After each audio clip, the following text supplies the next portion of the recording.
Nate Shinagawa was further to the left. How lucky we are to have Tom Reed as our congressman. Here's the problem. There's another candidate who wants to run against Tom Reed. And if you thought that Barack Obama was to the left, and you thought Nate Shinagawa was to the left of Obama, Tom Reed's new opponent is to the left of the both of them. And you're going to be hearing about her, but you notice she's not here today, and there's a reason for that, and there's a reason why we need to do everything we can to make sure that Tom Reed continues to represent us in the United States Congress. Tom Reed, come on up.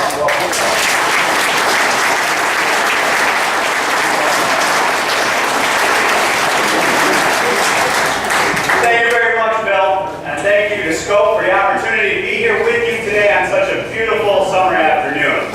You know, I've gone around the room and talked to many of you, and it is truly me. I'm half the man I used to be. I'm down over 100 pounds, and I am proud of it.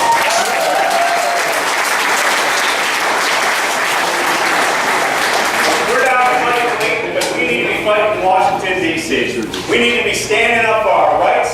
And there's not a more important right than our constitutionally, individually guaranteed freedom in our Second Amendment. I am glad to join my teammates at the state level with Senator Tom O'Mara, Assemblyman Phil Bonisano, who are great teammates to fight for our Second Amendment rights and make sure that what they did in Albany does not happen in Washington, D.C. And I guarantee you,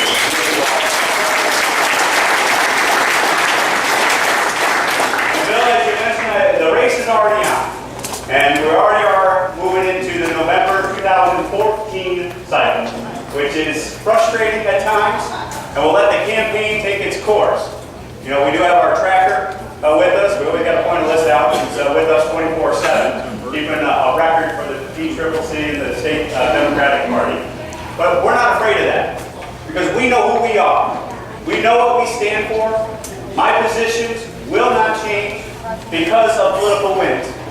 You will see my record, I'll stand by my record, and most importantly, I will stand with you as my fellow residents and people of the 23rd Congressional District as we fight in Washington, D.C. to save our country, our Constitution, and our individual guaranteed constitutional rights, like the Second Amendment rights that we hold near and dear. So thank you very much for all the support.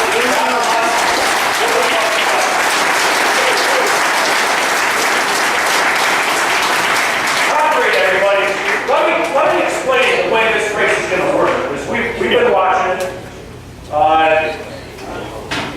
The Democrats, and as Steve Allstaff referred to earlier today, Andrew Cuomo is putting that $4 million in voter registration efforts and hoping that we don't. They're doing the same thing in these congressional races. They're starting now, even though we're more than a year out. They're shadowing Tom. People videotaping his every comment, writing down everything he says. Some of it's scary, quite frankly.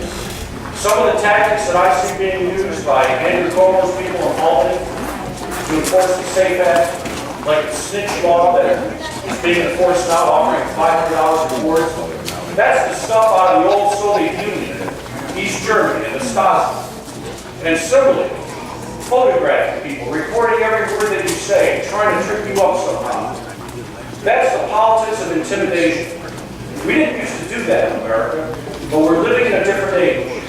And it's a time when we need to do what we can to make sure, as Bill Button and Steve Alston said earlier, every one of us has got to be registered, every one of our friends, everybody that we know, whether it be through a club or the Rotary or church, make sure they are registered to vote, because we have found out the hard way in 2008 and 2012 that when the Democrats and the radical left organizes and puts the kind of money that they have into elections, they can pull people out of the room.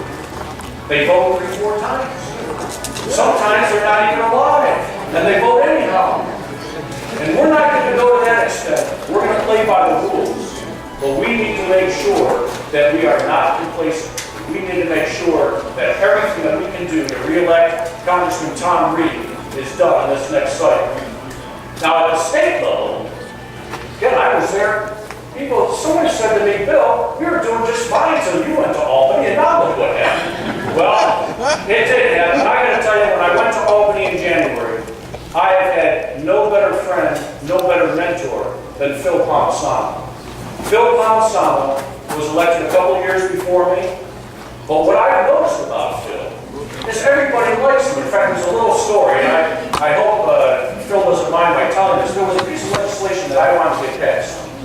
And as Bill Button alluded to, I've become a little bit of a lightning rod in Albany, doing the radio show and things that I might say on the floor. And I went to Phil and I said, Phil, could you please sponsor this bill? Because I really want. And Phil said, well, Bill, you're doing a lot of work on it, and why don't you sponsor it? And I said, because, Phil, people like you. And it's got a much better chance of getting passed. So Phil did, in fact, sponsor the bill, and that bill got passed, and those Democrats never really knew.